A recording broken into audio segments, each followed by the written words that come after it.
발전국가 경제관리의 가장 큰 특징은 바로 경제개발 계획입니다. 그러니까 계획에 기반한 경제개발을 한다는 것이죠. 그러면 이러한 경제개발을 계획할 수 있는 그런 중앙정부의 기관이 필요하겠죠. 그것이 경제기획원입니다. 한국에서는 경제기획원을 만들어서 이 기구가 전체적인 경제 관리를 할 수 있도록 했습니다. 이 기구의 가장 중요한 업무는 5개년 경제개발 계획을 수립하고 추진하는 것입니다. 그래서 약 5년간의 기간 동안 중점적으로 지원할 기업 그리고 산업 분야를 설정을 하고요. 그리고 그 분야에 대한 집중적인 지원을 하고 또 새로운 5개년 계획을 세운 다음에 또 보다 더 나은 좀 더 첨단화된 발전된 산업 분야에 재정적인 지원을 하는 그런 방식으로 경제개발 계획을 수립하고 추진을 해왔습니다. 아까 말씀드린 대로 이러한 경제기획원이 하는 일은 바로 산업구조계획인 것이죠.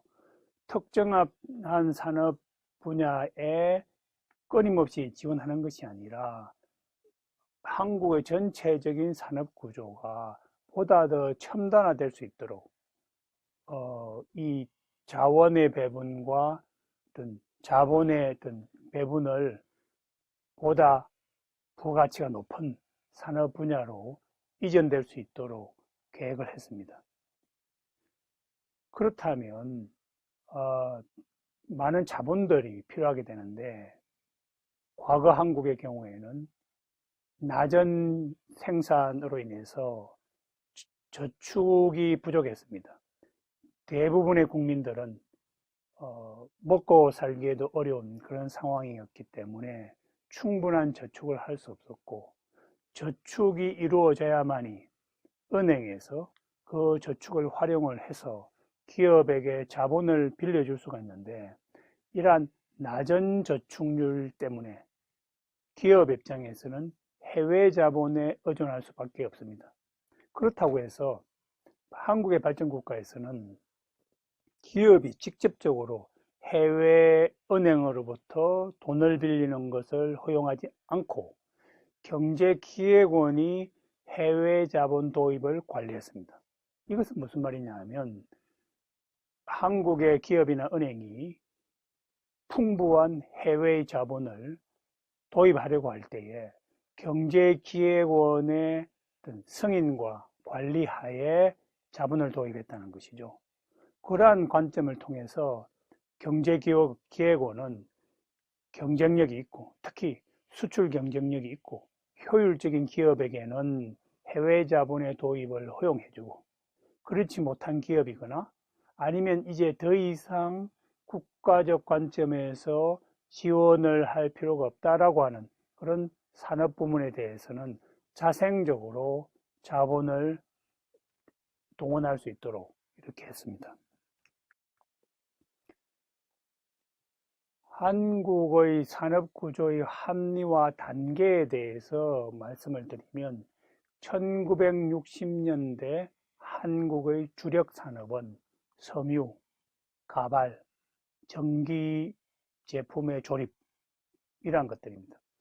섬유와 가발 그리고 전기 제품 조립은 노동집약적인 생산 분야로서 저임금을 가지고도 사람들을 고용할 수 있는 그러한 시기에 가능한 산업 분야입니다. 1960년대에는 한국에 많은 인력이 있었고 또 저임금을 받고도 일할 수 있는 생산 인구들이 많았기 때문에 이러한 노동집약적인 산업이 가능했고요. 이걸 통해서 세계 시장에서 가격 경쟁력이 있는 제품들을 생산하고 판매했습니다. 그렇지만 1970년대에 들었으면서 이제는 더 이상 저임금의 노동집약적인 생산이 아니라 보다 더 부가가치가 높은 산업 생산 분야로 이동을 하게 되는데, 그것이 바로 철강, 화학, 그리고 조선 산업입니다. 아마 이 산업 분야는 국가가 직접적으로 계획하고 개입하고 지원하지 않았더라면 일반 사기업들은 이곳에 투자하는 리스크를 감수하지 않았을 것입니다. 왜냐하면 섬유가발 전기와 같은 이런 노동집약적인 산업이 이제 어느 정도 자리를 잡았기 때문에 그것에 안주할 수 있는 것이죠. 그리고 여전히 저임금을 받고도 일하겠다라고 하는 그런 생산 인구도 풍부한 상황이고, 국제시장에서 판매의 어떤 네트워킹도 이미 마련된 상태이기 때문에 기업의 입장에서는 새로운 이 산업 분야에 진출하는 위험을 감수하기보다는 기존에 그동안 구축했던 생산 분야를 더 활용하고자 하는 그런 마음이 아마 강했을 겁니다. 그렇기 때문에 경제기획원에서 자본의 지원과 어떤 자원의 효율적인 배분을 통해서 철강과 화학과 조선에 진출하는 기업에 대해서는 상당히 우대하는 그런 정책을 취함으로 해서 이런 산업 구조의 변화가 가능했다는 것이고요. 같은 논리로 1980년대에는 자동차 산업이 발전을 했습니다. 마찬가지로 자동차 산업도 이런 철강 산업을 통해서 생산된 철과 그리고 화학 분야에서 충분히 갖추어진 그런 노하우와 이런 자원들을 토대로 해서 일종의 종합적인 생산 제품으로서 자동차가 나오게 된 것이고요. 이렇게 본다면 70년대까지는 한국의 경제 생산이 주로 원자재, 부품의 생산에 치중한 반면에 80년대에 들어서게 되면서 비로소 이제 완제품 생산 단계로 들어섰다라고 말씀을 드릴 수 있고요. 1990년대에는 반도체 생산에 돌입하게 되겠습니다. 이런 반도체 생산은 가전제품을 만드는데 필수적인 부품이 되기 때문에 반도체 생산을 하기 시작하게 되면서 90년대 이후 한국의 가전제품 분야의 발전이 이루어졌고요. 제가 강조한 한국의 글로벌 기업이 세계 경제시장을 석권하고 있는 그 토대가 1990년대 반도체 생산을 통해서 그 기반이 마련되었다라고 할 수 있겠습니다. 지금 이 그림을 보시면 이 그림은 날아가는 거위 모델이라고 저희가 부르는데요. 한국이 추진했던 산업구조 조정이라고 하는 것이 단순히 국내적 차원에서 이루어진 것이 아니라 동아시아라고 하는 한국이 위치하고 있는 이 주변 지역과 함께 동조하면서 이루어졌다는 것을 알 수 있습니다. 보시면 이 날아가는 거위는 제일 앞쪽에 선도하는 거위가 있고 그 뒤로 그것을 따라가는 거위들이 일종의 하나의 무리를 지어서 날아가고 있는데, 동아시아 지역의 경우에는 일본이 가장 선도적인 거위의 역할을 하는 것이고요.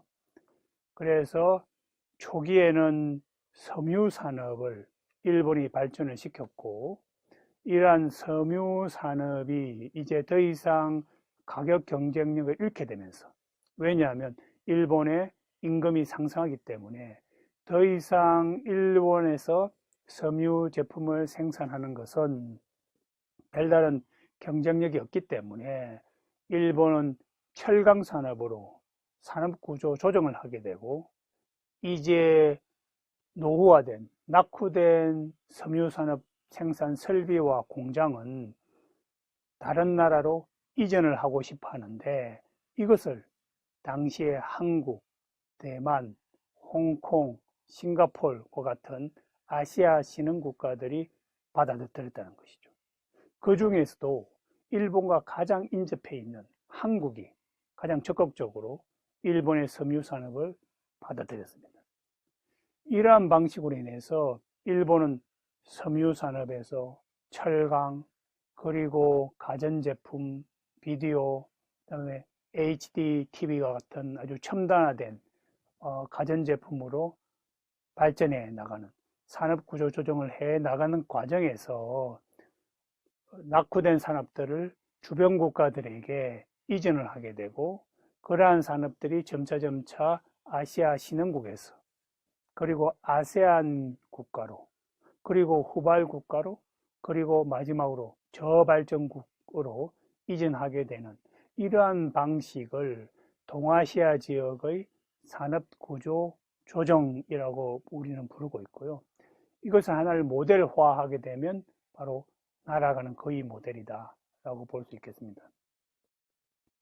이렇게 본다면 한국은 일본이라고 하는 동아시아에서 가장 선두에 있는 국가 바로 다음에 위치하고 있는 국가로서 일본의 산업구조조정을 그대로 모방하고 따라가는 그런 형태로 경제 발전을 했지만, 이러한 과정에서 점차 순위가 바뀌게 되고 앞선 국가를 쫓아가고 따라잡는 이런 현상들이 생겨날 수 있다는 것이죠.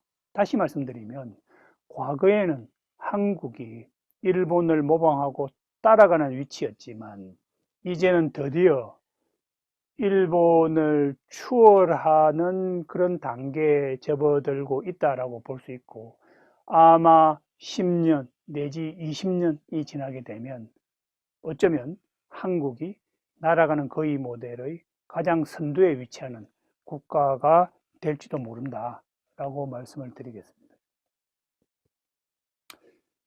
발전국가 모델이 많은 성과를 가져왔음에도 불구하고 우리가 그 부작용에 대해서도 언급을 할 필요가 있다라고 생각을 합니다. 가장 큰 부작용은 바로 재벌의 탄생이 되겠습니다. 기업들은 끊임없이 자기 이익을 추구하게 되고요. 그러한 자기 이익을 우리가 경제학적인 용어로는 지대라고 부릅니다. 그래서 기업의 지대 추구가 재벌들의 탄생을 가져왔다. 근데 이러한 재벌들이 자신들의 경쟁력을 바탕으로 해서 성장한 것이 아니라 여기에 플러스 알파, 국가의 전폭적인 지원이 있었고, 이러한 국가의 지원은 일반 국민들의 희생, 일반 국민들에게는 충분한 복지를 제공하지 못하는 그런 상황에서 국가의 재정을 기업들에게, 특히 수출 기업들에게 제공함으로 해서 이러한 기업들이 재벌로 커가게 되는 그런 현상은 한국의 균형적인 경제 생태계에는 별로 바람직하지 못하다라고 볼 수 있겠습니다. 재벌이라고 하는 것은 우리가 흔히 기업 집단이라고 부릅니다. 그래서 한국의 재벌은 수십 개의 대기업을 가지고 있습니다. 그렇기 때문에 이러한 재벌들이 한국의 경제에서 지배적인 역할을 하고 있고요. 구체적인 통계를 말씀을 드리면 10대 재벌이 한국 GNP 생산의 4분의 3을 차지하고 있습니다. 이것은 한국이 보다 더 균형 있는 경제 생태계로 바뀌어야 된다는 그런 과제를 우리에게 제공하고 있습니다. 재벌이 이렇게 컸기 때문에 아무래도 상대적으로 중소기업이 약화될 수밖에 없고요. 글로벌 시장에서 활약을 하고 있는 한국의 기업들은 대부분 다 대기업들이고, 중소기업들은 큰 활약을 하고 있지 못합니다. 상대적으로 독일의 예를 들게 되면, 독일은 중소기업들이 강한 나라입니다. 그래서 세계적인 세계적으로 활동하고 있는 독일의 기업들은 중소기업들이 많고요. 그래서 강하고 작은 중소기업들이 독일 경제의 주축이 되고 있습니다. 마지막으로 제가 언급하고 싶은 발전국가 모델의 부작용은 정경유착이라는 것입니다. 물론 중앙집권적인 관료들이 부정부패를 하지 못하도록 여러 가지의 인센티브와 처벌 조항들을 제도적으로 마련하고 있습니다만은 그럼에도 불구하고 국가의 지원이 기업들에게는 필수적이고 생존과 관련된 그런 문제이기 때문에 기업 입장에서는 관료들을 매수하고 관료들에게 많은 금품을 제공하는 그런 스캔들이 종종 발생했습니다. 이러한 정경유착은 발전국가에서는 어쩔 수 없는, 좀 피할 수 없는 그런 현상이다라고 말씀을 드릴 수 있고, 이러한 것을 없애기 위해서는 발전국가가 보다 더 자유화되어서 시장 경제로 변모되는 것이 필요하다고 하겠습니다.